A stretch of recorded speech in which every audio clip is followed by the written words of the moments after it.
desafio é ir além para atender às novas demandas do mundo globalizado em constante mudança.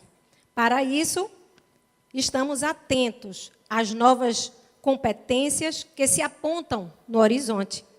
Linguagem de programação, cultura maker, robôs, inteligência artificial, drones, internet das coisas e todas as demais soluções tecnológicas criativas que surgem nas startups. A educação precisa vencer a barreira da escola convencional e dar boas-vindas definitivas à tecnologia, dentro e fora da sala de aula, sem perder de vista os valores e os princípios que alicerçam a nossa filosofia. Hoje, apresentamos as novas tecnologias que foram incorporadas em 2018, que se consolidam junto ao Ecoprédio, que é essa estrutura que a gente está e que todos vocês conhecem, que já utilizamos como exemplo de sustentabilidade e tecnologia de ponta, convertido num grande laboratório, utilizado pelos nossos alunos e estendido também para alunos da graduação da UPE, mestrandos no programa da PEC, né, da Engenharia Civil, pelos estudos voltados para uma construção sustentável. Apresentamos agora as novidades. A fim de reduzir o impacto no trânsito e garantir maior segurança na saída dos alunos, buscamos uma solução tecnológica para facilitar este processo que já fazíamos de maneira analógica. Este aplicativo de geolocalização é um projeto piloto, implantado inicialmente na unidade 2, que contempla alunos do 4º ao 9º ano do Fundamental. A empresa, sediada em São Paulo, é representada por Leonardo Guimainer, que nos enviou esse vídeo que a gente vai passar para vocês. Olá, equipe e convidados do Colégio Fazer Crescer. É um grande prazer poder mandar esse vídeo para vocês. Infelizmente, eu não pude estar aí presente para conversar com vocês pessoalmente, mas ainda assim é muito bom poder compartilhar esse momento com vocês à distância. Eu vou falar um pouco sobre o Filho Sem Fila e por que eu criei esse aplicativo há alguns anos. Eu queria, num primeiro momento, perder menos tempo para pegar meus filhos na escola, mas também queria que meus filhos estivessem mais seguros na hora da saída, que a escola pudesse saber com tranquilidade, com qualidade, a informação de quem pode buscar os meus filhos na escola. Foto, com documento, e tudo isso eu gerencio por aqui, pelo Filho Sem Fila. Torna a vida dos pais muito mais simples, da escola também, e para os alunos até uma curtição. Eles verem as fotos deles lá na escola, quando os pais estão chegando, é muito bacana. Sei disso porque os meus filhos de 13 e de 10 anos, que estão vivendo isso já há quase 4, dizem para mim, assim como os amigos deles. E isso é muito legal. Eu tenho certeza que vocês, pais, e o Colégio Fazer Crescer, vão, a partir de agora, cuidar ainda mais, tanto das crianças, como da comunidade, da vizinhança. Vai ser visto de uma forma, com certeza, muito positiva por todos. Bom evento, obrigado pela oportunidade, espero que nos vejamos em breve. Olá, equipe e convidados. Mais uma vez, a tecnologia trazendo soluções para a otimização do tempo. A partir de agora, os alunos do... Desculpa, eu pulei aqui na minha apresentação. Está ali, eu vou ter que voltar por conta do que está aparecendo aí. A praticidade da comunicação via celular foi o que nos levou a optar por um app de comunicação. Este aplicativo é fruto de uma parceria com uma empresa do Porto Digital, Mídias Educativas, representada hoje por Girino Xavier, que fará uma breve explanação sobre o aplicativo. Bom, enquanto o pessoal ajusta ali a apresentação, a gente faz melhor quando a gente faz com sentimento, né? Então, eu tive um prazer muito grande de participar desse projeto, porque eu tenho um filho pequeno ainda e estudo aqui na escola. E, assim, quando você pergunta, cadê sua agenda? Aí ele diz, não sei, talvez tenha deixado na escola, tal, é normal o menino querer escapar, né? Eu digo, eu já estou aqui com o celular, já vi o que você fez, como é que está, amanhã eu vou conversar com a tia. Aí ele, e agora vai tudo que vai aí no celular? Eu digo, deixa eu ver. Eu digo, pode ver, está tudo aqui, ó. Mas, assim, e aí ele diz, eu nem preciso mais mostrar o papel a você, né? Você já está olhando, porque nós começamos a usar um pouquinho antes, nessa fase de teste, porque a escola tem uma preocupação efetiva de testar muito bem as coisas que disponibiliza nesse novo conceito de Smart School. Bom, aqui está o endereço da plataforma com a qual vocês vão precisar baixar na loja da Apple ou do Google. E aí você, quando baixa, de maneira simplória, você vai colocar aqui, digitar o código da escola, que é o código 128. Tá? Uma vez que você coloca o código, o software vai abrir essa telinha aqui do lado direito. Isso aqui é um procedimento que você faz uma vez só. Abre a telinha aqui do lado direito e vai ter usuário e senha. O usuário é o número do seu CPF e senha é também o número do seu CPF. A partir da primeira entrada, você pode mudar a senha, colocando a senha que você achar mais conveniente. Bom, esta é a forma de apresentação do software.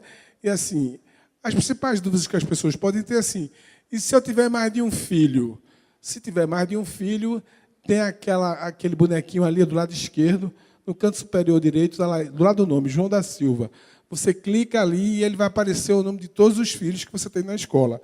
Você escolhe qual é o filho que você quer ver, e aí ele vai te dar esse relatório aqui. O relatório diário, o calendário, comunicado, que é uma coisa que é um comunicado geral. Por exemplo, o convite para a palestra de Sérgio Cavalcante. Isso é um comunicado geral. Uma coisa específica do seu filho é uma notificação. E aí você vê a quantidade de notificação que a escola está tendo, e a escola pode saber se o pai está lendo ou não. Tá? Enquanto o pai não lê, o númerozinho de notificação não diminui. E vai ser tudo que a escola demonstra naquela agendinha que já existe hoje para vocês, tudo que ela mostra, o software também vai mostrar para vocês de uma maneira, digamos assim, mais detalhada. Essa é uma telinha, por exemplo, que é de crianças que estão no integral. Aí ele fala como é que foi a socialização, o comportamento geral, a alimentação, o lanche, todas as informações que vocês já tinham na agenda, e agora vocês vão ter de forma eletrônica, com as figurinhas que a escola vai ter a responsabilidade. Pois não, senhora? Já está a partir... Está lançando hoje, né? O integral, a escola pediu fazer alguns ajustes no integral, esses ajustes estão sendo feitos. Agora, para as demais séries, já está tudo ok, tá? Tá. Muito obrigado. Então, mais uma vez, a tecnologia trazendo solução para a otimização do tempo.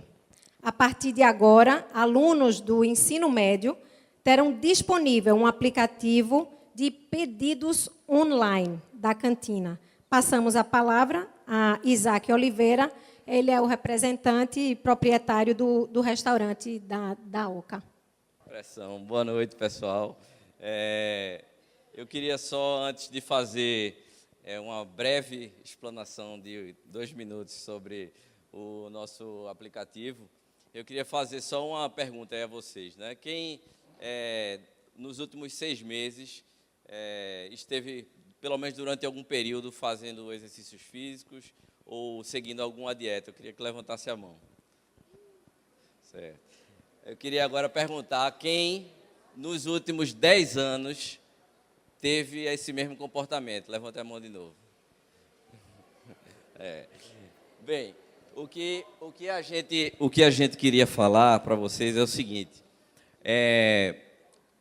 a gente tem percebido uma mudança muito constante na nossa cidade, especialmente, muitas pessoas fazendo exercícios e procurando mais comportamentos mais saudáveis, né?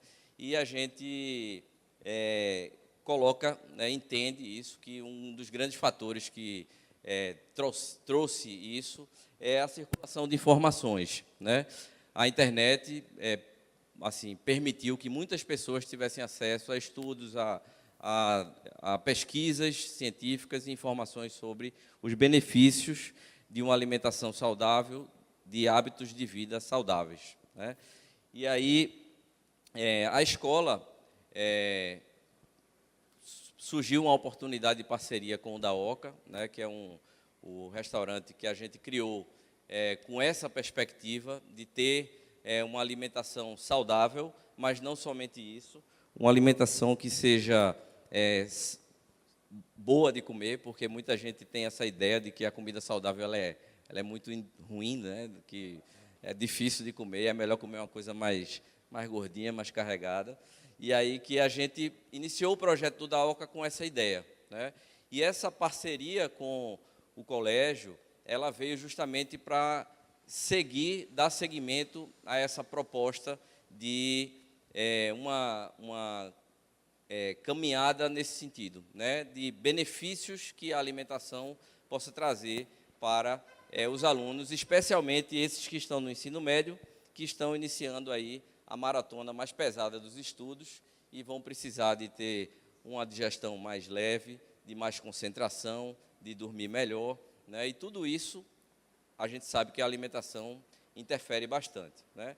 Então, a gente iniciou um projeto esse ano no ensino médio, trazendo uma ideia que a gente já desenvolve há 2 anos aproximadamente fora, né? Existe um restaurante do Daoca na Real da Torre, e a gente trouxe isso para cá. Mas não só isso, a gente queria poder oferecer esse serviço com qualidade e com uma alimentação que fizesse bem, né, aos alunos, com agilidade. E isso, a gente pensou bastante como poderia fazer isso, né? Então, através de uma empresa de Curitiba, né, uma ideia que já é bem difundida em redes como Starbucks nos Estados Unidos, a gente desenvolveu um aplicativo, né? Essa empresa desenvolveu esse aplicativo para a gente, que é um aplicativo simples de pedido, mas que ele facilita bastante a vida dos alunos e dos pais também que tenham interesse. Ele está integrado aí com uma plataforma de PagSeguro também, né? Então, esse aplicativo já está disponível. A gente está lançando ele hoje aqui para vocês também, mas ele já está disponível na App Store e também na Google Play, né, na loja da Google. Ele pode ser baixado lá, é um cadastro muito simples e os alunos eles vão poder fazer os pedidos para quando eles saírem para um intervalo, seja do lanche, seja na hora do almoço, nos dias que eles têm aula à tarde também, eles poderem já chegar, né, como a gente trabalha com produtos feitos, né, no dia, e está tudo pronto já para servir, e eles aproveitarem mais o tempo deles, né? Então é isso. Quem tiver mais curiosidade para conhecer o Daoca, a gente estava fazendo um serviço aí, né, uma degustação, estão convidados a aparecer lá na unidade do ensino médio, né, na unidade 3, e também lá na Real da Torre, número 1300, em frente à Drogaria São Paulo. Lá fora, quem tiver dúvidas sobre a utilização, lá perto da mesa onde estava tendo o serviço, vocês podem procurar a gente para a gente dar instruções de como funciona o aplicativo. Tá certo? Obrigado, boa noite.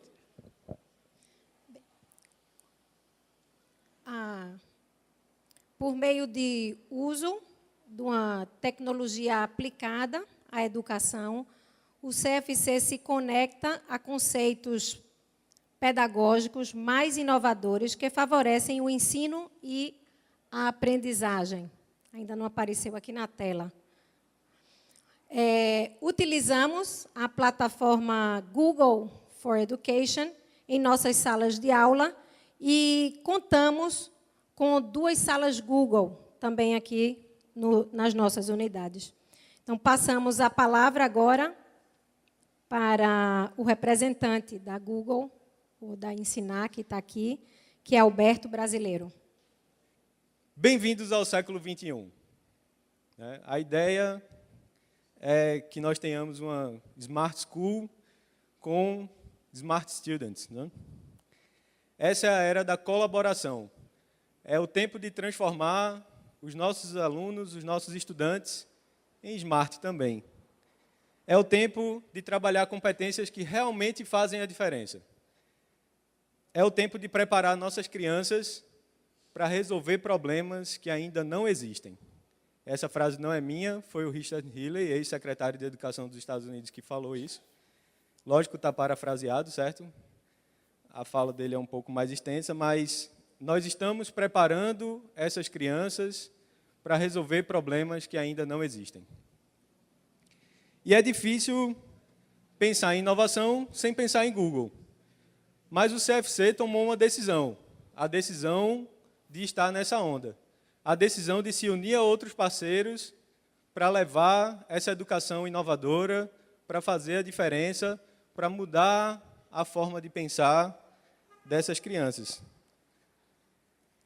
E esse é um processo que vai muito além do uso de aplicativos. O uso de aplicativos é uma parte desse processo. Mas o que realmente faz a diferença é como as crianças vão pensar a partir daí. É como elas vão utilizar a tecnologia para ter mais produtividade. É como elas vão utilizar a tecnologia para alcançar objetivos maiores, mais altos. E aí, dentro desse processo, uma parte do que nós temos feito e do que nós precisamos fazer é guiá-los nessa jornada de se tornar verdadeiros cidadãos digitais. E é isso que a nossa parceria tem representado. É como a gente pode ajudar essas crianças a se tornarem verdadeiros cidadãos digitais. E aí, como eu falei, que minha fala ia ser breve, a verdadeira mudança, que a gente vai colher os frutos logo mais, muito em breve, é a mudança da educação. É a gente sair de um modelo do século XVI e passar realmente a viver no século XXI. Certo? Então é isso. Se vocês tiverem qualquer dúvida sobre o projeto Google for Education, pode passar ali atrás, a gente vai ter o maior prazer em falar com vocês, certo? Boa noite e muito obrigado.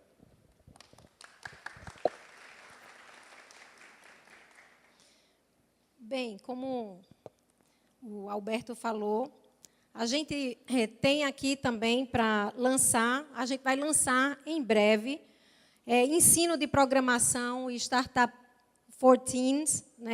Em abril, iniciaremos uma oficina voltada para o ensino de programação. Dentro de 2 semanas, divulgaremos os detalhes. A gente queria anunciar isso aqui também.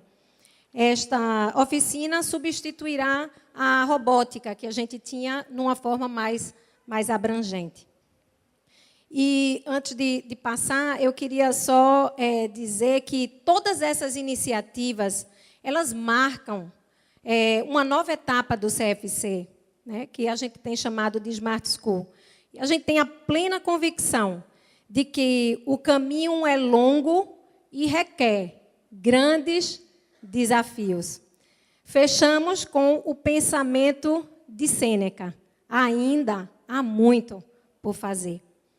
E também, vocês tenham paciência e a gente vai também, nessa jornada, crescer juntos. Tá bom? Eu queria agora chamar o Sérgio Cavalcante, finalmente, ele venha trazer a contribuição dele aqui. Sérgio Cavalcante é, desde 2005, o CEO do CESA, onde também foi presidente do Conselho durante 3 anos. Atualmente é presidente do Conselho da Anshan, Recife, da Pitang e da Joy Street, além de membro do Conselho do Porto Digital. Ele também foi diretor de articulação com empresas da Sociedade Brasileira de Computação e chefe do Departamento de Ciências da Computação do Centro de Informação da UFPE, de 2001 a 2005, onde leciona desde 1989. É PhD em eletrônica pela Newcastle University, em 1997, na Inglaterra. E a gente quer dar a oportunidade e a palavra para ele. Seja muito bem-vindo. Boa noite, pessoal. Em primeiro lugar, eu quero mostrar a vocês que eu tenho um contador de tempo. Tá? Para ver se sai 2 minutos mesmo, né? Bom, em primeiro lugar, é um prazer estar aqui com vocês, falar sobre computação, falar sobre inovação, para mim é um prazer, e principalmente quando a gente está fazendo isso conectado com a educação de jovens. Bom, pessoal, é um prazer estar aqui. Vou começar tudo de novo, não. Vamos lá. A conversa hoje da gente é cultura de inovação e pensamento computacional no Brasil. Agora, se vocês olharem a figurinha que está aqui do lado, isso aqui tem. Essa figurinha aqui, ó, é a gente tirando leite de pedra. Porque fazer isso no Brasil, pensamento computacional, inovação no Brasil, não é trivial. Principalmente porque nós estamos na periferia de um país periférico. Recife é uma cidade periférica de um país periférico. Por outro lado, nós temos uma grande vantagem. O recifense, eu sou recifense, a gente é batalhador pra caramba. A gente não se entrega, que dirá a Revolução Pernambucana de 201 anos atrás. Então, a gente vai e faz. A gente não espera acontecer. Essa é a história do César, e eu vou contar um pouco aqui, não vou falar da história do César hoje para vocês, mas eu vou explicar algumas coisas sobre o que a gente trabalha de uma forma muito mais lúdica. Eu não consigo ficar aqui em cima não, tá, pessoal? Então, o que é inovação? Bom, em primeiro lugar, inovação não é uma invenção, tá? Inovação é o produto da criatividade com a execução e que dá retorno. Você pode ter criado alguma coisa fantástica, executou e colocou na sua gaveta, sinto muito, você não inovou. Você pode ter feito uma invenção fantástica, mas ela não foi de interesse da sociedade, ou você pensou, teve a ideia e colocou na gaveta, você não executou, não é uma inovação. Você teve uma ideia fantástica de um carro que voa de cabeça para baixo. É uma invenção e ruim. Não é uma inovação. Não vai trazer ninguém para usar a sua ideia. Então, se a gente pensa nisso, como é que a gente vai fazer com que os nossos filhos entendam melhor o que é inovar e por que inovar? Aí vou mostrar uns casos aqui interessantes para vocês. Em 2010 fizeram esse lindo gráfico aqui. Esse gráfico mostrava que os PCs iam crescer as vendas de forma absurda. Em 2012 ia estar, né, impressionante. Parece com a previsão que os cavalos iam andar muito mais rápido em Nova York em 1900, né? Em 1890, quando inventaram o carro. Ainda bem, né? Porque o cheiro de fezes de cavalo em Nova York estava insuportável. Hoje está o cheiro de gás carbônico e tal que sai. Mas tudo bem, a gente chega lá, carro elétrico. Muito bem, se pensava que isso ia acontecer. Foi isso que aconteceu? Não, o que aconteceu foi isso aqui, ó. Criaram os tablets. E hoje criaram uns smartphones do tamanho de um tablet. Então, os tablets estão caindo, porque os smartphones estão subindo. Veja que os PCs caíram com o tempo. Então, as pessoas pensam que podem prever coisas sem que o mundo vá reagir de alguma outra forma, sem que a inovação vai surgir. Se fosse assim, a gente estava usando aqueles GPS Tonton no carro da gente até hoje. Ninguém usa, todo mundo usa o Waze. Se fosse assim, a gente estava usando pager, sabe aquele negócio que vê de filme médico? Ah, você foi pipado. Que legal. Todo mundo usa smartphone hoje em dia. Se fosse assim, a gente estava usando cavalo e não os carros, né? Então, o que aconteceu? Vocês estão lembrados dessas empresas, né? Microsoft, Intel e Dell. Ah, mas Intel ainda é muito forte. É, muito forte. A Microsoft ainda é muito forte. É, a Microsoft tem umas 7 vidas, tá? Toda vez que alguém tenta matar a Microsoft, ela vai lá e se resolve, se reinventa. A IBM faz igualzinho. São poucas empresas que conseguem se reinventar dessa forma. Mas, antigamente, era uma dominação completa dessas 3 empresas. Hoje, não é mais.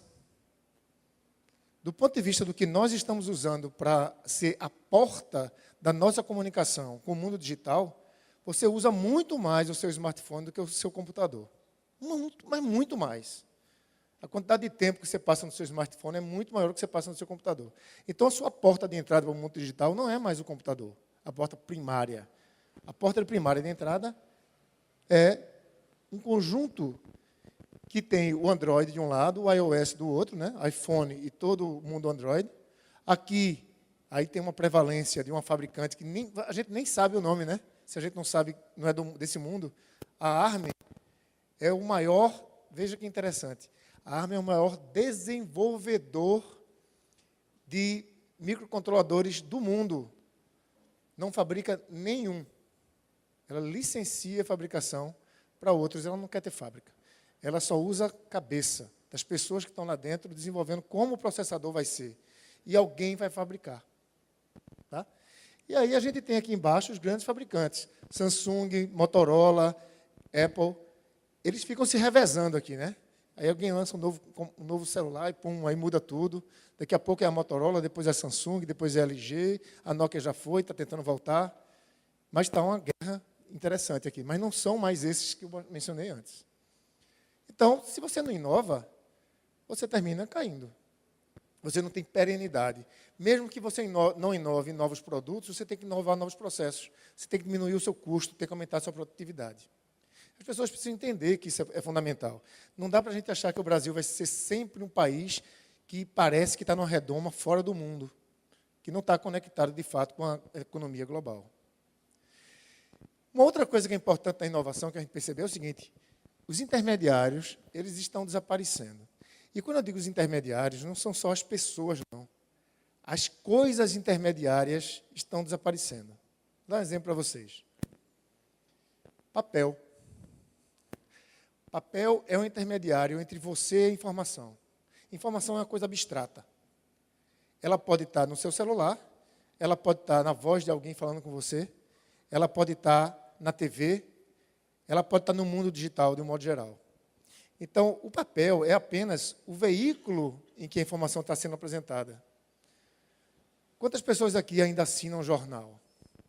Quantos dos novos entrantes, quantos de vocês aqui que vão falar do telhado verde, vão assinar jornais?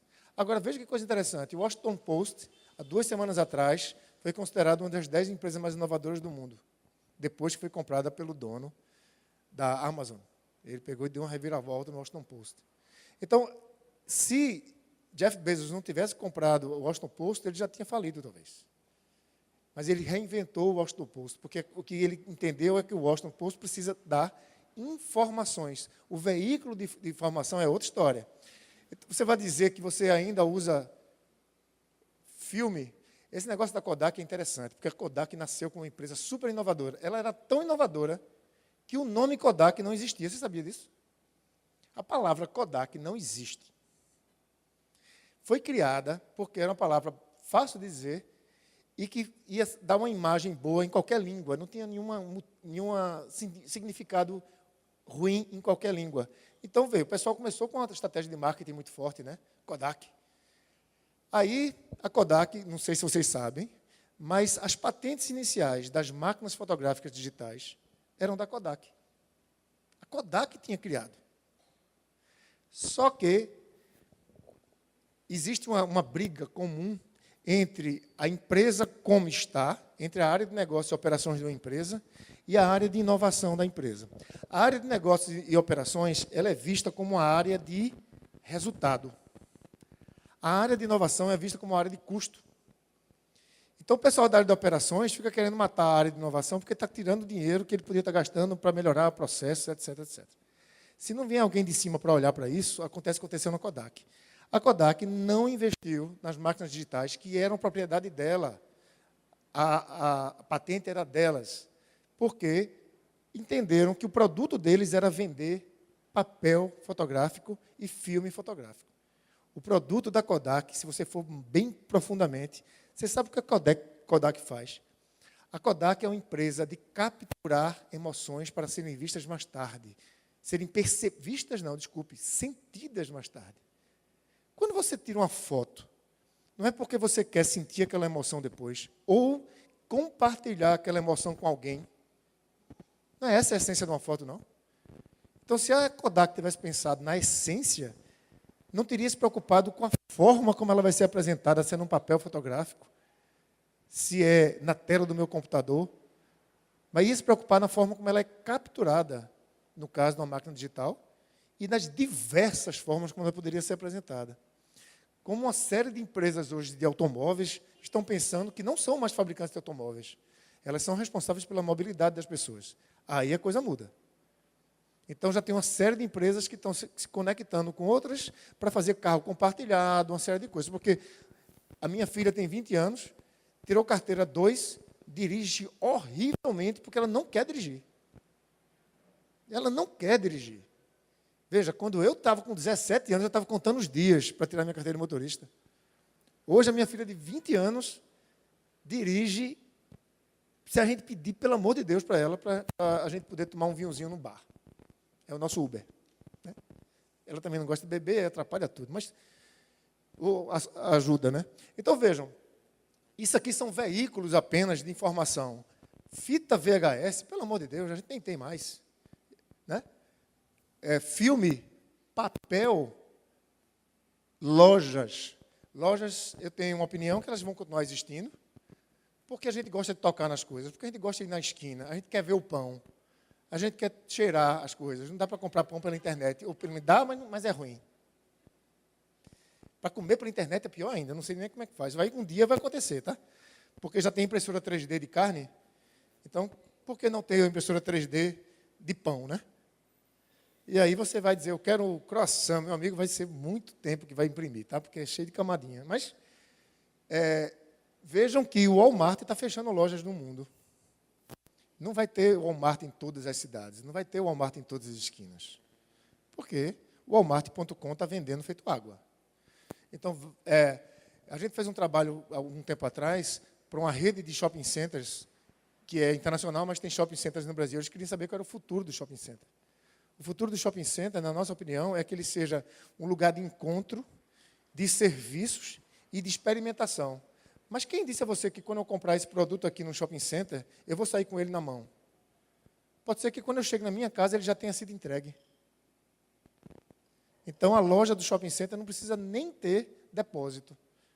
É apenas um lugar onde você quer tocar, quer sentir, quer ver o peso. Comprou, chegou lá na sua casa por alguém que está entregando de manhã ou entregando em menos de 1 hora, quando você quiser. Tudo depende, é uma questão de logística, né? Ah, então tem espaço para logística? Tem. Empresas de logística vão bombar. Bombar. Porque você não vai querer mais ficar carregando coisas com você, as coisas vão chegando. Né? Muito bem. Mas, por que o Brasil não inova? Bom, aí eu pedi para a Gláucia, para ela colocar um lencinho de papel debaixo das cadeiras de vocês, porque eu vou mostrar o contexto brasileiro de inovação, e aí a gente vai começar a chorar. Então, se vocês procurarem, podem ver, tem um lencinho de papel. Estou esperando que sempre dá certo esse negócio. Sempre alguém mete a mão para ver se tem mesmo. Olha aí, meteu, olhou, não foi? Está vendo? Sempre acontece uma coisa desse tipo, é impressionante. O pessoal quer participar, né? Então, quer olhar, tudo bem. Eu vou procurar um lenço de papel para você, daqui a pouco eu entrego aí. Mas vamos lá, eu vou explicar um pouco dessas coisas aqui, tá? O que são... Isso aqui foi um estudo que a gente fez lá no César para entender por que é que a gente estava com problemas de inovar. Tem uma coisa interessante na história do César, é o seguinte. O César nasceu em 96 e logo no começo nós estávamos no lugar certo na hora certa. Existia uma empresa aqui, que vocês conhecem muito bem, chamada Bom Preço, do grupo João Carlos Mendonça, e ele tinha uma filosofia de formar fornecedores locais, porque ele entendia que ele é como se ele fosse um importador de bens e de serviços, e ele vendia aqui, importador de fora do Estado. Então, quando ele fazia isso, na verdade, ele estava empobrecendo a região Nordeste, concorda? Então, ele decidiu que, se ele continuasse fazendo isso, ele ia estar diminuindo o dinheiro circulante daqui e ia atrapalhar o negócio dele.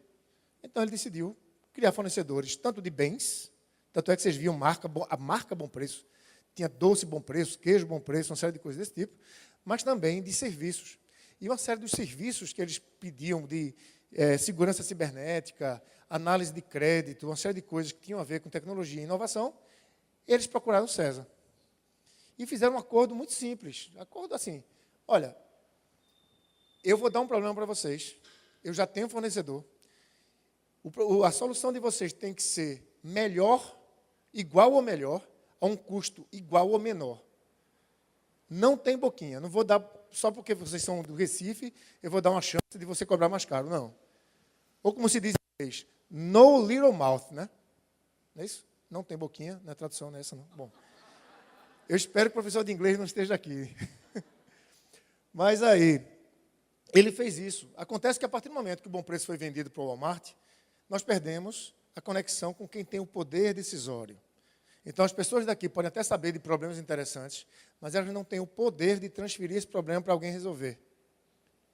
E a gente deixou de encontrar outras empresas da região que tivessem essa visão de João Carlos. Certo? As empresas daqui, elas são muito refratárias a passar os seus problemas para terceiros e tal. Ainda bem que fazer crescer não é assim refratário, e conversou com a gente está trabalhando junto. Tá? Então, o que é que... Isso aí foi um estudo que nós fizemos para entender quais os problemas que o César estava encontrando para criar novas empresas. O César nasceu para criar emprego de alta tecnologia, empresas de alta tecnologia aqui, para que os nossos filhos e os alunos da gente do Centro de Informática da UFPE, que já é considerado o terceiro melhor centro do Brasil desde 1992, que a gente conseguisse manter as pessoas aqui no Recife.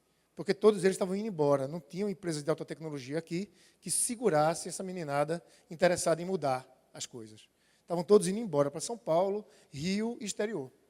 Então, o César foi criado para isso. E a gente começou a deixar de fazer um pouco isso em 2005, mais ou menos, e fomos entender, fizemos esse estudo aí. E o Google, olha, está vendo? O Google está achando que eu estou falando com ele. O meu computador aqui está perguntando, o que é que você quer que eu faça? Muito bem. Deixa eu explicar um pouquinho dessas coisas aí. O que é uma empresa copycat? Não sei se vocês já ouviram falar desse termo. Uma empresa copycat... Opa, desculpe. É isso mesmo. É essa mesmo. Uma empresa copycat é uma empresa em que você se baseou numa outra empresa que já existe no mercado e tem um produto semelhante, e você vai copiar ela.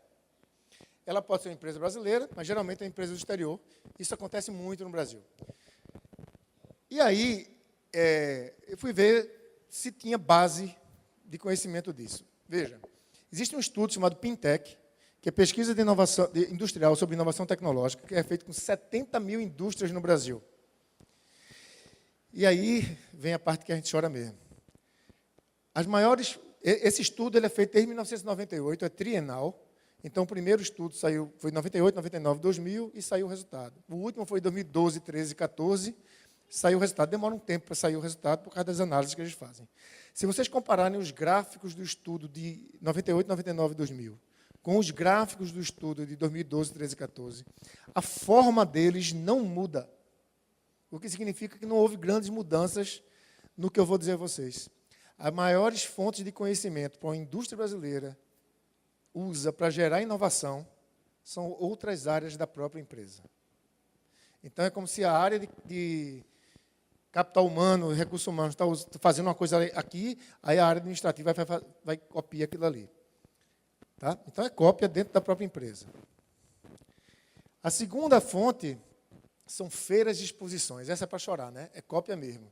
Significa que o camarada foi para o exterior, por exemplo, viu um produto que interessa para ele, aí ele licencia esse produto para fabricar no Brasil. Ou copia mesmo. Né? O terceiro, aí, é cópia da boa, porque a terceira fonte são concorrentes. Aí o cara faz uma escova de dente que eu achei legal, vou fazer também, fica todo mundo feliz. Ou seja, quem inovou, no final das contas? Quem inovou pela primeira vez, não ele que copiou. Tá? Só a quarta são clientes. E aí poxa, que legal, o pessoal está indo perguntar aos clientes o que é que eles acham que tem que fazer. Porque isso é uma fonte muito boa de inovação. É quando você vai entrevistar os seus clientes para perguntar o que é que eles estão sentindo de problemas. O que é que você acha que pode acontecer para você fazer uma melhoria qualquer no processo. Tá? Aí o que aconteceu? Eu conheci um dono de uma empresa de rodas. Eu não vou dizer o nome, mas para quem é mais ou menos da minha idade, na adolescência da gente, eram as rodas que todo mundo queria ter no carro e tal. Pá, né? Aí eu perguntei a ele, o César tinha criado um chip, um microchip, que ele gera energia a partir de vibração. Gera energia elétrica. Aí eu pensei, poxa, vamos colocar esse chip dentro da roda, com um sensor de pressão do pneu e um pequeno rádio. E aí, no painel do carro, se eu quiser, aperto o botão e vejo a pressão dos 4 pneus. Não preciso ir lá verificar se está baixo, se está alto, não sei o quê. E por que era bom esse chip? Porque, veja, se eu colocar 4 sensores no pneu com bateria, eu causei mais um problema do que uma solução. Porque tem 4 baterias para você saber se falhou, se não sei o quê, não dá. Então, com esse chip seria ótimo, né? Aí eu encontrei com ele lá em São Paulo. Rapaz, estou com uma ideia aqui, queria falar com o teu grupo de inovação. Como é que eu faço? Não, nós não temos um grupo de inovação. Não, mas vocês inovam. Ah, nós inovamos muito, muito mesmo.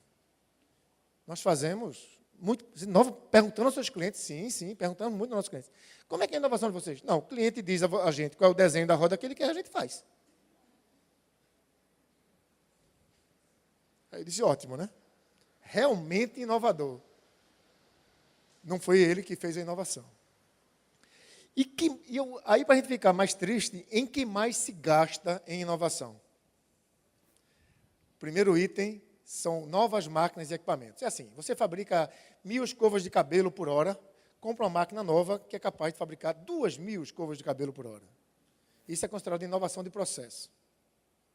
É o que mais se gasta. O segundo item é software, deve ser para controlar aquela máquina.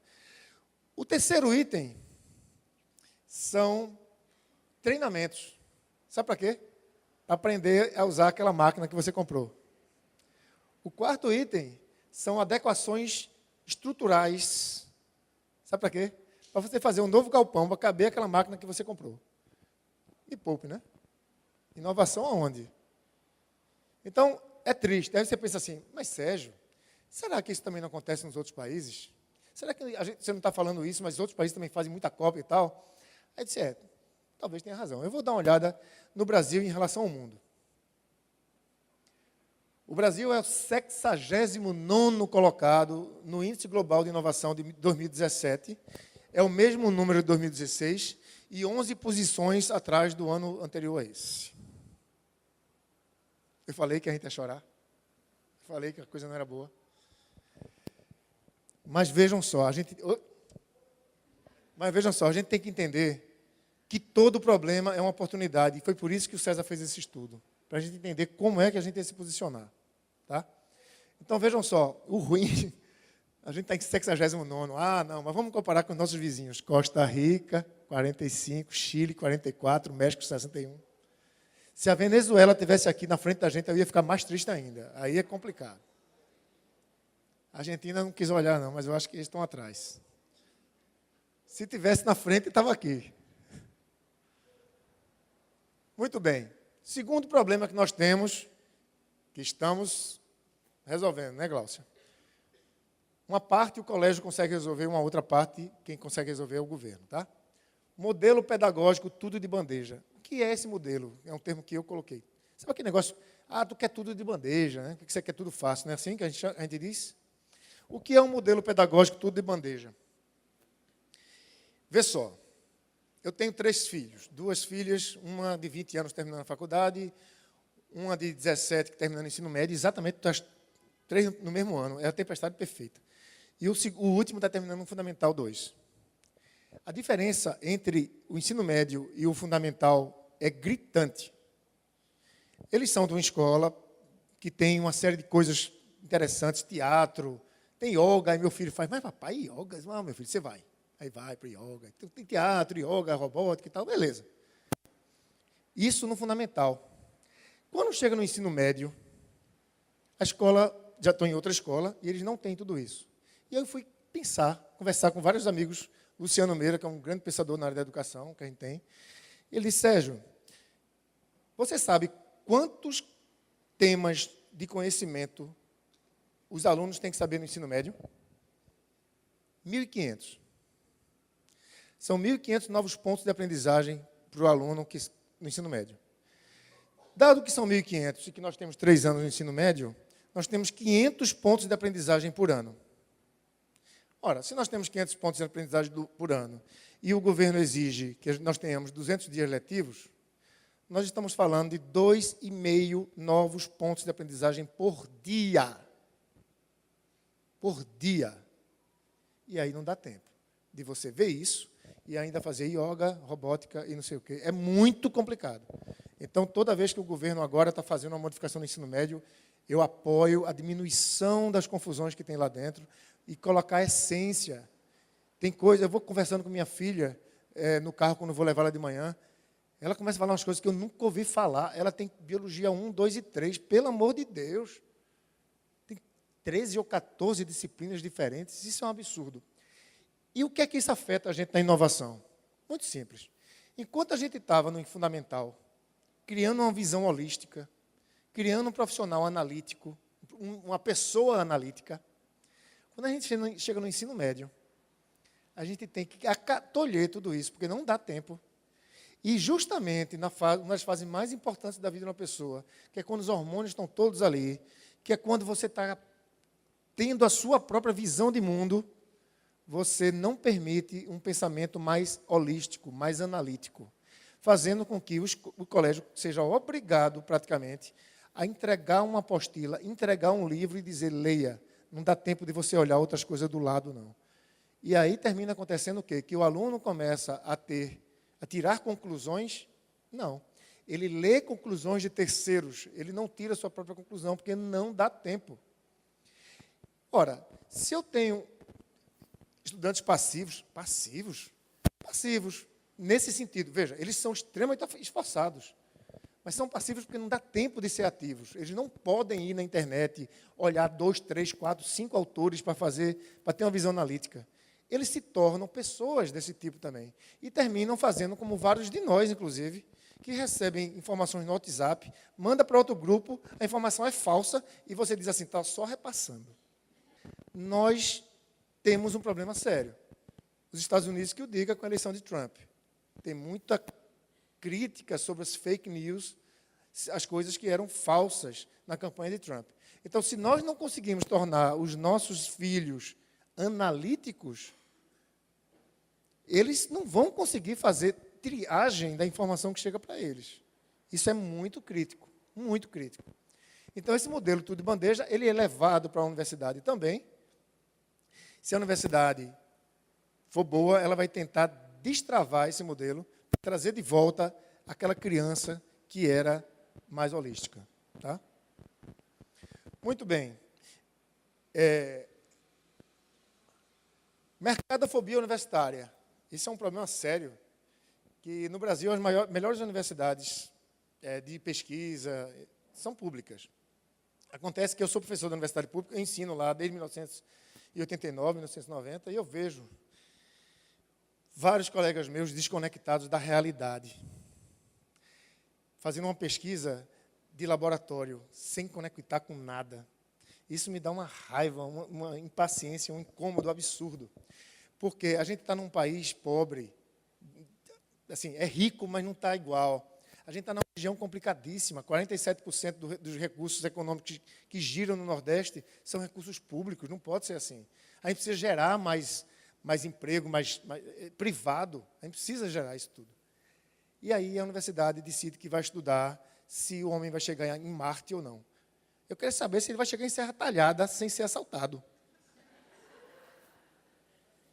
Não é?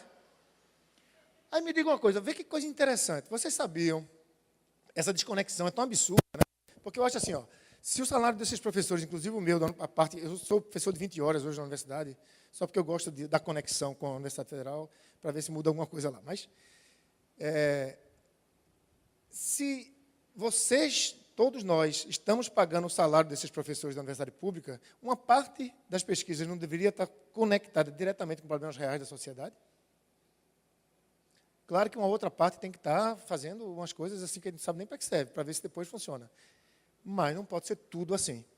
Então, porque isso não explica uma coisa que me incomoda muito, sabe o que é? Nós temos um dos maiores polos de fruticultura do Brasil, lá em Petrolina, não é? Nós conhecemos a seca do Nordeste há quanto tempo? O Brasil foi descoberto quando mesmo? 22 de abril, 1500, né? Estamos em 2018, dá 518 anos, porque eles chegaram no Nordeste, estão lembrados disso, né? Como eles chegaram no Nordeste, já sentiram aquele calor, aquela seca, já sabiam que tinha seca. Então, a gente conhece a seca no Nordeste há 518 anos. Mas você sabe de onde vêm os equipamentos e o software usado na irrigação de gotejamento em Petrolina? De Israel. Há quanto tempo Israel trata esse problema? 60 anos, que é o tempo de existência de Israel. Ora, Israel resolveu atacar problemas reais que eles têm. Eles têm que plantar no deserto. Nós temos que plantar no deserto. Por que a gente não resolveu? Porque a gente tem que importar. Você sabia que as maiores empresas de defesa, várias das maiores empresas de defesa do mundo são israelenses? Por quê? Porque menino lá não brinca de badoca com passarinho, não. É míssil. Passa um míssil por minuto. Aí ele, bom, já que eu vou ter que lidar com míssil, eu vou criar uma empresa de defesa, né? Ou seja, eles focam em problemas reais. E as nossas universidades não focam.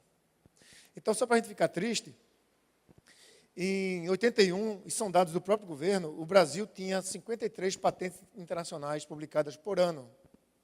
A Coreia do Sul tinha 33. Aí você vai avaliando, evoluindo, olhando, o MCT e tal. Em 2015 eu parei de olhar para não ficar mais triste, né? O Brasil estava publicando 800 patentes em 2015, veio 81 para 2015. 800 patentes por ano. A Coreia do Sul passou de 14 mil. A China já está crescendo 30% ao ano o número de patentes. Já estava em 14 mil em 2015, tá?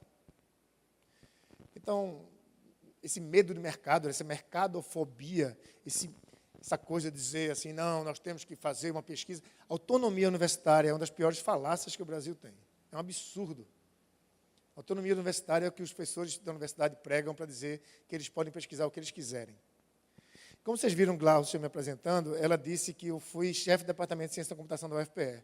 Eu fui chefe por 4 anos. Sabe em quem você manda quando você é chefe do departamento da Universidade Pública? Ninguém. Ou você conquista a pessoa, ou ela não vai fazer o que você quer. Ninguém. Então você só fica com o ônus. O bônus não. É legal. Vamos lá. Não me venham com ideias. Inovação não são ideias. Inovação é alguma coisa que interessa as pessoas. Então, é muito importante que a gente entenda um problema. Ou a gente vislumbre um problema futuro que a gente queira resolver. A quantidade de coisas que chegam para a gente no César, eu tenho uma ideia fantástica. Do que? Uma rede social? Meu filho, pelo amor de Deus. Outra rede social. Chama-se Facebook. Não. A minha é de empresa. Chama-se LinkedIn. Não, a minha é para dentro da empresa. Yammer, Slack, Ning. Não, aí teve um ainda que insistiu. A minha é para dentro da empresa de música. Esse meu amigo cria uma página no Facebook chamada Música e bota teus amigos lá dentro, pelo amor de Deus, não complica não. É impressionante, não tem problema, fica tentando, acha uma solução e fica buscando o problema depois. Vê só, essa solução aqui é fantástica. É o tipo do cinto que você não quer usar na segunda-feira de manhã. Você passou o dia naquela churrascada, aquele chopp, aquela coisa, aí você coloca um cinto desse para descobrir que engordou. Você não vai fazer, né? Mas alguém não só teve ideia, como fez. Ó. Essa aqui também é legal. Essa aqui é para você não gastar espaço na sua bolsa. Você pode colocar os talheres na sua caneta Bic, não é? Que aí a caneta Bic vira um garfo, uma colher, uma faca, coisas muito úteis, realmente. E higiênico demais. É um negócio. E você, inclusive, pode escrever enquanto come. É fantástico. O palito, a gente esqueceu do outro lado, né? Ali, exatamente. Tem um muito importante, tá? Para algumas pessoas, que é esse aqui, ó. Você não vai ter mais braço dormente à noite. E ainda serve para os dois braços, direito ou esquerdo. É fantástico, fantástico, certo? Agora, melhor é o que eu vou mostrar agora para vocês, que é aquele perfeito para palestras depois do almoço. Os professores aqui que dão aula depois do almoço sabem o que eu estou falando, né? Você pega o adesivo e cola. E aí a pessoa nem percebe que você está dormindo. Eu acho fantástico. Professores já estão rindo aqui porque dão aula depois do almoço. Sabe como é que é, né? Então, veja, isso é engraçado, isso é legal. Você vai comprar para dar para um amigo. mas isso não vai vender horrores, isso não resolve um problema da sociedade, exceto esse último, é claro. Mas não dá para... A gente recebe isso todo dia lá no César, não é possível. Né? Então, quando a gente faz chamadas de ideias para as nossas startups, a gente tem um problema muito sério. Os nossos empreendedores, os nossos estudantes que chegam lá, eles chegam com um contexto muito restrito. E isso é culpa de 3 problemas, na verdade. Um deles, aquela incapacidade anterior que eu falei, da capacidade analítica, do modelo tudo de bandeja. O outro é que os próprios professores deles, das universidades, não são conectados com o mercado, é aquela mercadofobia que eu falei. Mas a terceira é que eles não são conectados nem entre si. Os professores, eu fiz eletrônica, os professores no meu departamento, eles não conversavam nem entre si no mesmo departamento. Era dedo no olho e rasteiro, uma confusão danada, o camarada querendo passar por cima do outro. Então, eu fiz eletrônica, eu não conheci ninguém de medicina, por exemplo, para eu ser capaz de encontrar um problema de medicina para resolver com eletrônica. Aí, sabe o que termina acontecendo? O aluno de eletrônica começa a inventar problema que não existe. Ele aprendeu tecnologia, mas a tecnologia, pessoal, é meio para resolver problema. É meio. Ela não é o fim. Então, como o camarada não tem conexões, os próprios professores dele não têm também, ele termina inventando problema. Aí ele pega o contexto dele. Eu vou dizer a vocês. 1/3, pelo menos, das ideias que chegam no César são aplicativos para barzinho, restaurante, festinha, ônibus e pegação. Porque é o universo deles. Eles querem fazer um Tinder melhor. Ah, meu filho, pelo amor de Deus. Então, outra coisa, eles sempre querem fazer aplicativos B2C, que a gente chama Business to Customer. É quando você tem um negócio que vai atingir diretamente as pessoas, certo? B2B é Business to Business. É quando eu faço alguma coisa para vender para a sua empresa, uma empresa vendendo para outra. 95%, vamos dizer, das coisas que chegam para a gente lá no César são B2C. Quase nada B2B. Qual é o problema disso? O problema é que é muito difícil você fazer um produto que interesse a massa. Tanto é que você conta nos dedos, vamos ser francos. Todo mundo diz assim, o Facebook está rico. É verdade, mas quantos Facebooks existem? Quantos Googles existem? Então, por que a gente não baixa um pouquinho a nossa bola, para de achar que Steve Jobs dormiu pobre, teve uma ideia, acordou rico, e pensa em problemas reais, inclusive conectando o pessoal de tecnologia com pessoas que têm outras indústrias, outras empresas, porque eles têm os problemas e o pessoal de tecnologia tem solução. A maioria das empresas que o César escolhe para acelerar são empresas que têm um mix de pessoas de tecnologia com pessoas de outras áreas completamente diferentes. Porque as pessoas das outras áreas têm um problema interessante e não sabem resolver, e o pessoal de tecnologia sabe resolver. Então, esses contextos aqui, eles têm que ser mais espalhados, né? Vou dar só uma ideia para vocês. Em 2 anos e meio, nós recebemos 416 propostas para a aceleradora do César, para a gente ajudar empresas. Selecionamos 10. Porque o resto era festinha, pegação, não sei o quê, era rede social. Né? Não dá. Esse é um problema que tem no Brasil, que a gente não dá para discutir aqui exatamente, é que falta dinheiro nessa fase intermediária de financiamento. É normal que você consiga dinheiro. Você tem uma ideia interessante. O César, por exemplo, tem recursos hoje de co-investidores, parceiros nossos, para 33 novas startups. E a gente não está investindo ainda porque as ideias não chegaram boas o suficiente. Tem outras 8 startups já funcionando, mas tem mais 33 que podiam estar abertas. Então, dinheiro para essa fase inicial aqui a gente tem.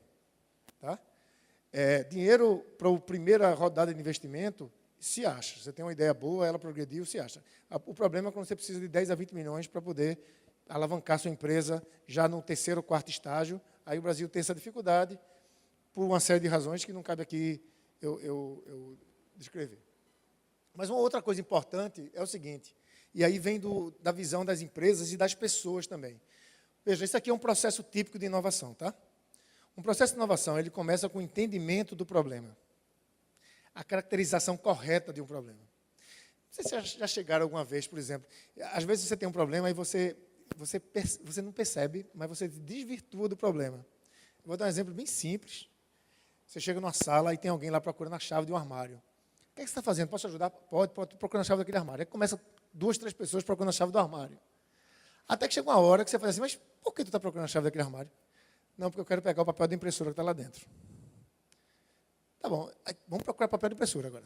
Mas por que está procurando papel de impressora? Não, porque, bom, o problema já tinha se desvirtuado 5 vezes. Vê. O cara, na verdade, queria ler um documento. Aí decidiu ler impresso. Aí foi procurar uma impressora que funcionasse. Primeiro, já mudou o problema, achar a impressora. Achou uma que funcionava, mas estava sem papel. Agora, o problema virou achar papel. Aí achou onde tinha papel, que era dentro do armário, mas não tinha chave. O problema agora virou achar a chave. Quando você podia ter parado tudo isso e dito, rapaz, era só ler aqui no computador mesmo, né? Então, é bom a gente não desvirtuar. E tem coisas muito interessantes, que é o seguinte, eu dou aula ainda para o pessoal de engenharia da computação, e toda vez eu boto para eles um problema interessante. Sim, você nunca deve colocar só pessoas do mesmo tipo numa sala. Então, eu chego com meus alunos de engenharia da computação, e passo um problema para eles, que é possível que você já tenha ouvido falar dele, que é um problema muito clássico, muito usado para descrever o que eu vou dizer, que é o seguinte. Imagina que você tem uma fábrica de pasta de dente, e tem aquela caixinha de papelão, né? A pasta vem dentro, não é isso? E a máquina de pasta de dente não coloca a pasta lá dentro. Vai caixinha de papelão, passa pelo embalador automático e ela fecha. E aí vai aquela embalagem vazia. E aí eu pergunto para meus alunos toda vez, o que é que vocês fariam para resolver esse problema? Tranquilamente. Eu induzo eles. Não, porque o peso... Aí ele já falou em peso, o pessoal pensa em balança. Põe uma balança na linha de montagem, que aí você vai identificar a caixa que está vazia ou não está. Bom, você identificou. O problema ainda é tirar, mas tudo bem. Você pode pegar e empurrar alguma coisa, né? Vamos lá. Nós vamos ter que construir uma balança de alta precisão, porque a diferença de peso com ou sem pasta é muito pequena, de altíssima velocidade, pela quantidade de pastas que passam lá, e específica para uma linha de montagem. Então, ela é totalmente customizada. R$500 mil para fazer o cabeça de série e mais, aí depois fica mais barato, mas para fazer tudo funcionar. Agora, se eu colocar meu filho de 14 anos nessa sala e tirar alguns engenheiros de lá, ele vai chegar para mim nessa parte aqui, ó, que é na parte de ideação, e vai dizer, ô pai, por que tu não bota o ventilador, hein? A gente bota o ventilador de R$100, porque tem controle de velocidade, e sopra a caixa vazia para fora. Custa R$100. Porque você não botou só engenheiro na sala. Se você disser assim para um grupo de pescadores, como é que eu vou despoluir o rio Capibaribe de forma barata? É provável que eles façam uma tarrafa de cabo de aço e joguem a tarrafa no rio, pegando os pneus, pegando as coisas lá no fundo do rio. Mas se você disser para o engenheiro da computação, vamos despoluir o rio Capibaribe, ele vai fazer com um robô subaquático, com sensores microscópicos, capaz de entrar e andar sozinho na sua casa, inclusive, e pegar uma cerveja para ele mesmo. É um negócio incrível. Vai ser caro pra caramba. Tá? As duas soluções são interessantes, mas tem que ver o escopo. Então, se você... Isso é uma coisa interessante em empresas. De vez em quando a gente é chamado no César para resolver um problema, e o camarada quer que a gente diga quanto vai custar a solução completa, já desenvolvida, tudo. Eu disse, amigo, eu não posso fazer isso. Por que você não pode? Você está fazendo o quê? Eu disse, você, quando vai construir um prédio, você já pede o preço total. Ou você chama um arquiteto antes, e depois da empresa de construção civil. Você pode até dizer assim, quanto você tem para limitar o tamanho. Mas você não consegue fazer a concepção de um prédio sem chamar o arquiteto. Por que isso não acontece nas outras áreas? Porque as pessoas não percebem que tem que haver design. Veja, o que a gente está fazendo aqui com Fazer Crescer é design educacional. É design educacional. O que é design? Design é concepção. É entender onde os alunos estão, aonde a gente quer levar eles, e aí sim a gente vai desenvolver a metodologia educacional que vai fazer isso acontecer. Essa ideia do professor dizer, eu sei o que precisa ser feito, aí no final do curso, como acontece muito na faculdade, os alunos não aprenderam, mas eu ensinei. Meu Deus. O foco é na aprendizagem. O ensino é parte, é uma das metodologias de aprendizagem, tem várias formas de ensinar. Então, a gente tem que tratar tudo que a gente pensa tem que ser tratado de uma forma onde você identifica o problema corretamente, depois você vai fazer o design. O César foi chamado pelo Instituto Coca-Cola, alguns anos atrás, para mudar a ensinar adolescentes nas piores favelas do Brasil, para eles conseguirem ajudar os pontos de venda de Coca-Cola lá nas favelas a vender mais. Mas, na verdade, era um projeto social, chama-se negócio social, não é responsabilidade social. Eles queriam ensinar os meninos para eles poderem ter mais dinheiro, mas eles queriam ter mais retorno na Coca-Cola, certo? Porque era um projeto que se mantém, se você faz isso. Então, o que é que a gente fez? Como é que a gente vai atrair adolescentes de uma favela, que eles estão acostumados a ganhar dinheiro vendendo droga, estão acostumados a ganhar dinheiro, a ficar jogando futebol o tempo todo? Como é que a gente vai trazê-los para dentro de uma sala de aprendizagem? A gente foi lá, entendeu que eles faziam tudo isso, e uma das coisas que eles adoravam, sabe o que era? Na época, Lan House. Disse, opa, está aí uma oportunidade. Vamos criar uma Lan House dentro do que eles chamaram de Coletivo Coca-Cola, que era esse espaço, e dentro, os jogos que eles vão jogar são jogos de aprendizagem, eles não vão nem perceber que estão aprendendo. E a gente estava falando de gamificação em 2007. Nós chegamos a formar 20 mil por ano em 10 estados brasileiros. Depois que a coisa evoluiu e funcionou perfeitamente, depois que entra no ritmo de cruzeiro, a gente entregou tudo para a Fundação Roberto Marinho, porque eles tinham mais capilaridade que a gente. 20 mil. E a gente atraiu de forma espontânea esses jovens para dentro de uma sala de aprendizagem. Eu fico realmente muito orgulhoso. Então, muitas empresas perdem dinheiro porque elas querem, vão desenvolver, eu gosto de falar mal de engenheiro porque eu sou engenheiro. Engenheiro é aquele cara que ele já sabe o que você quer antes mesmo de você dizer. Eu estou pensando, não, eu sei o que você quer. Não se preocupe, eu já tenho a solução. E aí o custo de fazer tudo aquilo ali, foi para o espaço, né? Você não fez o estudo direito, você não fez a prototipagem, a avaliação. O que é mais barato? É o arquiteto ou a empresa de construção civil? O que foi mais barato? Construir Brasília ou projetar? É claro que Oscar Niemeyer e Lúcio Costa ficaram muito bem, porque essa fase aqui, é onde a inovação de fato está. É lá que a gente enxerga o valor.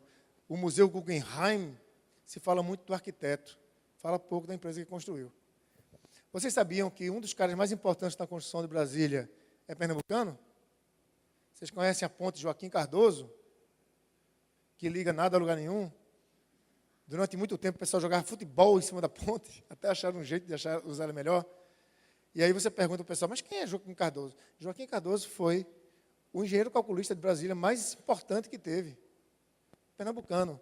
Mas ninguém se lembra dele, porque se lembra de quem projetou. Porque é a fase mais que chama mais atenção e que resolve mais problemas.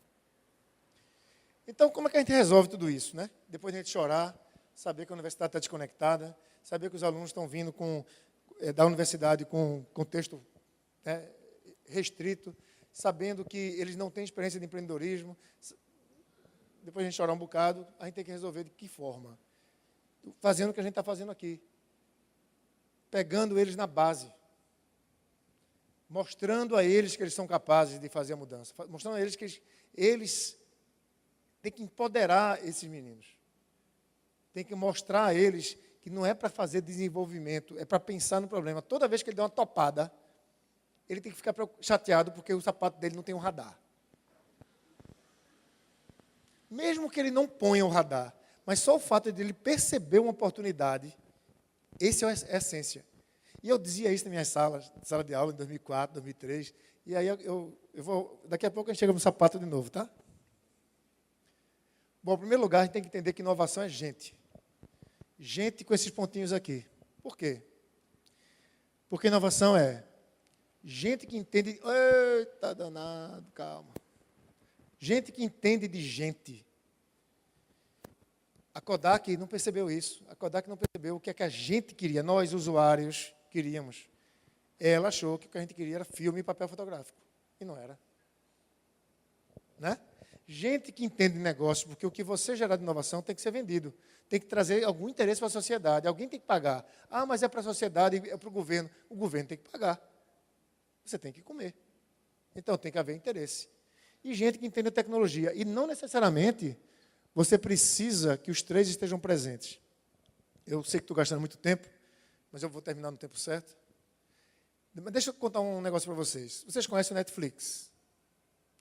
Vocês sabiam que o Netflix não surgiu usando a internet para distribuir vídeo? O Netflix surgiu pelo seguinte, tinha uma rede de DVDs chamada Blockbuster, que era a maior rede de aluguel de DVDs do mundo. Tinha 30 mil funcionários no mundo inteiro. Um dia, um dos caras que alugou o filme, ele chegou na Blockbuster e passou vários dias sem devolver o filme, pagou uma multa absurda. Aí ele parou. Não é um problema pagar uma multa? Ele viu a oportunidade. Ele disse, poxa, deve ter outro modelo de negócio melhor do que isso aqui. E aí ele fez a Netflix. A Netflix era um sistema de entrega de DVDs pelo correio, tecnologia muito avançada, né, o correio? Então, é um sistema de entrega de DVDs pelo correio, só que o principal não era só isso. O principal é que era um sistema pré-pago. E o Blockbuster é um modelo pós-pago, porque, veja, não, mas eu pago na hora que eu pego o vídeo. Sim, mas na hora que você entrega, se você entregar atrasado, você paga mais. Então é pós-pago. É feito o celular da gente. A gente paga uma taxa mensal, usou mais, paga mais, então é pós-pago. Só que o Netflix, você pagava uma taxa mensal, dizendo, eu quero alugar 5 DVDs por mês. Se você quiser ficar com 5 DVDs por resto da vida, você pode, pagando aquela taxa. Mas eu estou com 5, quero mais um. Não, devolva um, que a gente entrega outro. Me digam qual é a tecnologia que tem nisso. Correio e pré-pago. Então, qual foi a grande sacada do Netflix? Foi que eles entenderam o que nós queríamos. E veja que absurdo. Uma coisa parecida com a Kodak. O dono da Netflix foi ao Blockbuster oferecer esse modelo de negócio para eles. Só quero trabalhar junto com vocês. Vamos fazer esse negócio? Não. O pessoal da operação disse assim, eu ganho 800 milhões de dólares por ano em multas. 16% do meu faturamento anual vem de multas. Como é que eu vou abrir mão de um negócio desse? Muito simples, amigo. Você esqueceu de perguntar para nós, usuários. Nós não queremos um modelo baseado em multa. O Netflix, o Blockbuster morreu 6 anos depois. 30 mil funcionários para zero em 6 anos não é trivial. Né? Porque eles entenderam o que nós queríamos. O homem de sapato furado, eu disse a vocês que ia voltar para o sapato. Esse camarada aqui chama-se Mário Polegato. Ele era vendedor de vinhos de uma cooperativa da Itália. Ele gostava de fazer trilhas. Aí ele foi para um congresso de vinhos na Califórnia e foi fazer uma trilha onde? No deserto da Califórnia. Meio quente, né? Aí o sapato dele suou muito. Aí ele disse, rapaz, deve ter outra. O sapato dele suou. Se o meu tivesse suado, eu tinha tirado ele, colocado de volta, voltado para o Recife e feito nada. Eu espero que não. Eu espero que depois de ver isso aqui, a gente mude um pouquinho. O que é que ele fez? Ele voltou para a Itália. Será que não tem outra forma? Procurou outro sapato, não achou. Aí ele foi e inventou um sapato. Por isso que é o homem de sapato furado, porque a sola do sapato é toda furadinha. E na época, estou falando do final da década de 80, ele colocou pano no tênis e fez o seguinte. Ele, junto com amigos que pesquisaram e tal, não sei o que, já sabiam disso. Depende de como você aplicar teflon sobre um tecido, ele permite que o líquido saia, mas não volte. Então, todo o vapor que já era gerado no seu pé, ele saía e não voltava. O seu pé ficava seco. Porque o ar entrava e arejava, mas a água não. Então, se você passasse por uma poça d'água, não ia ter problema. E aí ele procurou a Nike e a Adidas para oferecer esse novo produto para eles. Eles não deram a mínima para ele.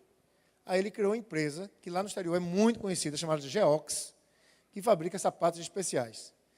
Ele criou essa empresa em 1991. Em 2005, essa reportagem é de 2006. Eu gosto muito dessa reportagem. Vocês vão ver, qualquer outro lugar que vocês forem ver, eu vou usar de novo. Em 2005, essa empresa faturou 573 milhões de dólares. Mais de $500 bilhão, só 14 anos depois de existir. E para uma empresa que tem um produto palpável, é muito difícil conseguir isso, porque o pé dele suou no deserto. É por isso mesmo? Não, não é. Ele viu a oportunidade e ele foi perseverante, ele foi atrás e fez. O que eu estou querendo dizer é o seguinte, eu como engenheiro eletrônico, é provável que se eu tivesse percebido essa oportunidade, eu não tivesse ido atrás. Porque eu disse, não, eu gosto mais de eletrônica, eu não vou. Mas eu gostaria de não perceber isso como um problema, e pelo menos passar na minha cabeça, será que tem uma solução para isso? Então, toda vez que alguma coisa incomodar você, pense na solução. Vocês já viram essas câmeras de segurança, né, do governo? Vocês já viram que algumas delas têm um negócio assim a mais para baixo, e outras têm 4. Vocês sabem o que é aquilo? Aquilo ali é o seguinte, é um microfone de uma empresa que foi criada aqui, uma empresa chamada Dacor, e depois foi vendido para uma empresa chamada Avantia, daqui também. Aquele microfone, os 4 ali, eles estão captando os sons. Vocês podem ver que eles estão em alturas diferentes, e é feito para identificar briga, batida, tiro. Ele tem um software que ele identifica o tipo de som.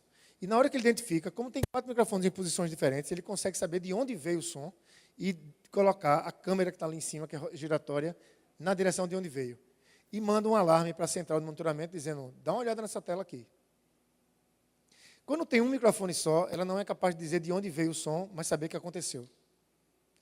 Isso é uma oportunidade que foi enxergada num problema de segurança que nós temos. E está sendo vendido. Esse cara aqui é interessante, é um pernambucano que é o presidente da Procter & Gamble do Brasil. Ele quis exportar fralda produzida no Brasil para a China e para o México. Não deu certo. Sabe por quê? Aí eles foram estudar, tem que analisar. No México não deu certo porque as mulheres do México comem condimentos mais apimentados ou diferentes que fazem com que isso vá para o leite e a criança no México urina muito mais. Então, eles tinham que fazer uma fralda noturna que tivesse mais absorção. Eles não perceberam isso no começo, as fraldas do Brasil deram tudo errado. E na China? A fralda na China tem que ter aquele elásticozinho da perna maior, porque a perna do bebê chinês é mais gordinha.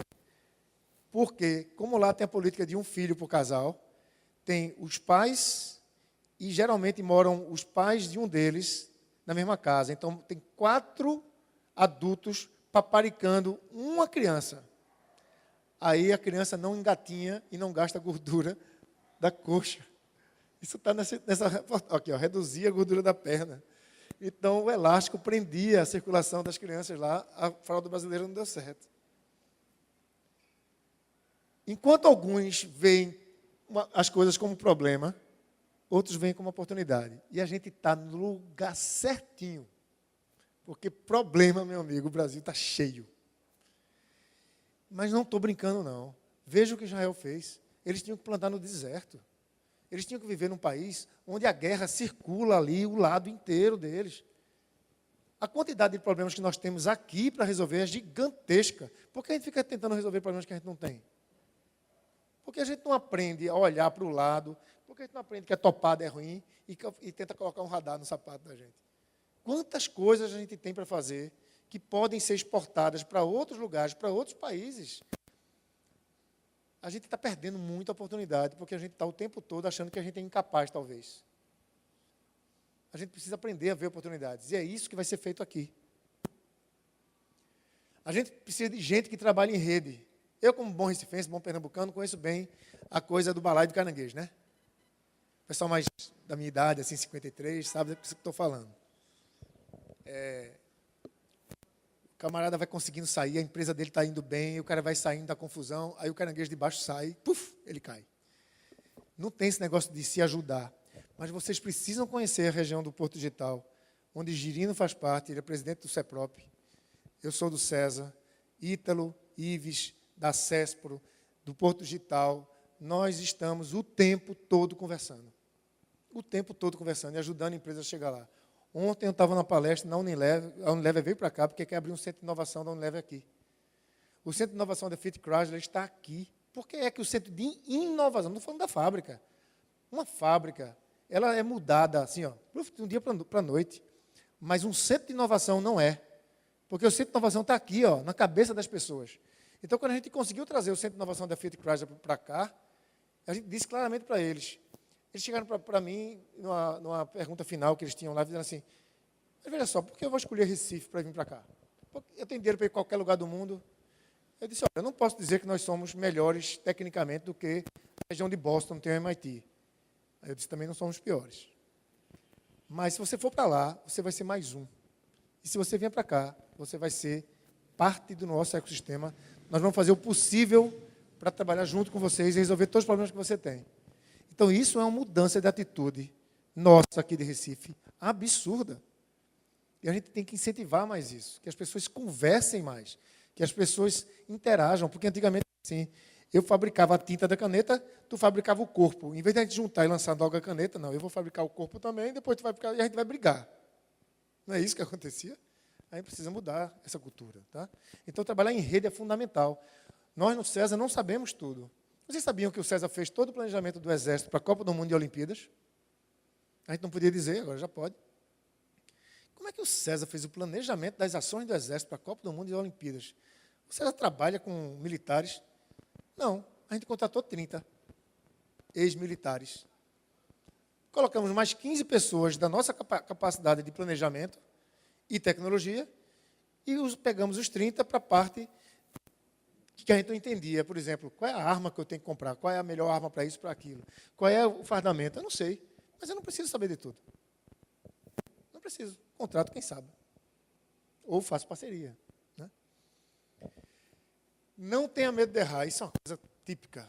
Aqui, a gente está mudando muito isso, mas aqui no Recife, no Brasil, de uma geral, você ter falhado é um crime. É um absurdo.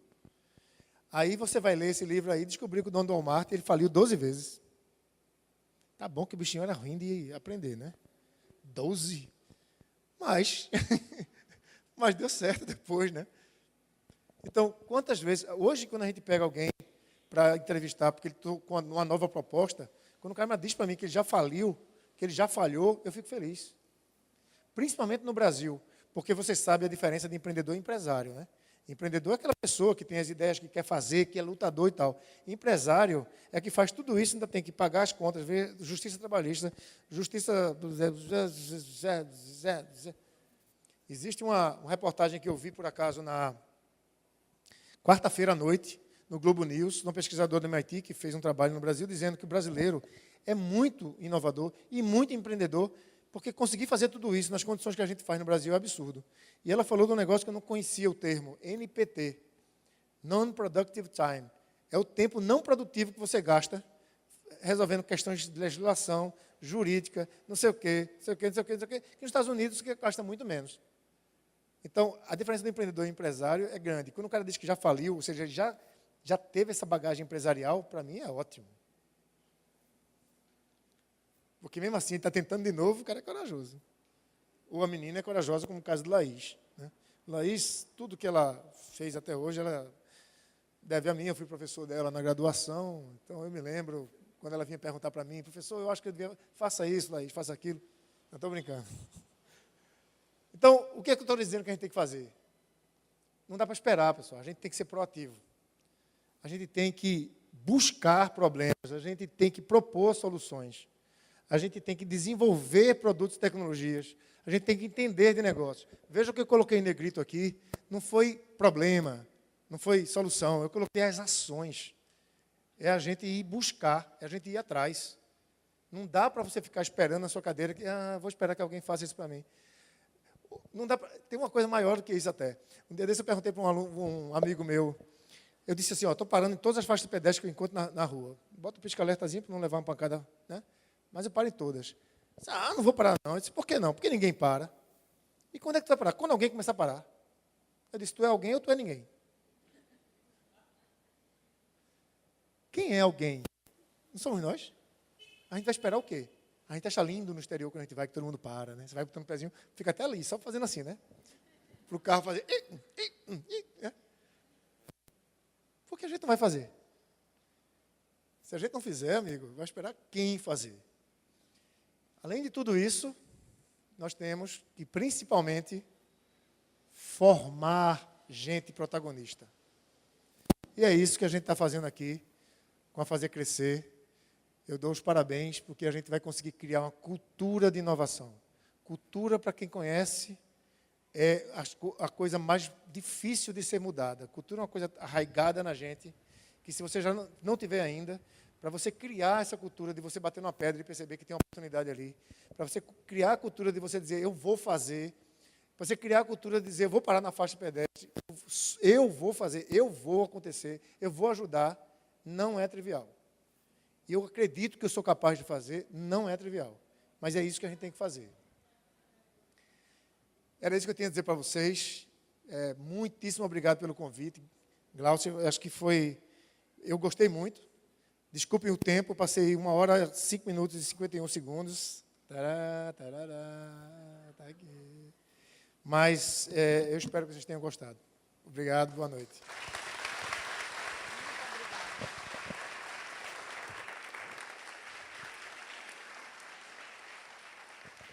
Bem, é isso. Na realidade, a gente tinha combinado que a gente não ia divulgar ainda a parceria, mas o próprio Sérgio falou aqui, então, essa escola, né, essa oficina de inovação, a gente está vendo e está com o César. Isso a gente vai estar lançando provavelmente daqui a 2 semanas. Então, vocês já ficaram sabendo, né? E era uma surpresa, mas assim, tudo bem, né? Todo mundo aqui vai guardar segredo, tá certo? Só daqui a 2 semanas a gente vai estar divulgando e trazendo aqui os detalhes de como é que vai ser isso. E essas modificações, tudo isso que a gente ouviu aqui, né? A gente trouxe o erro, né? Foi importante aqui o erro que aconteceu, porque a gente vai buscar no César a inovação que a gente precisa para estar aqui também. E para os nossos alunos também, né? A gente quando buscou o César, foi para isso, né? Uma mudança de cultura que a gente precisa para que a gente continue a crescer e fazer com que os alunos continuem a fazer crescer também. Então, esse é o objetivo. E obrigada a todos.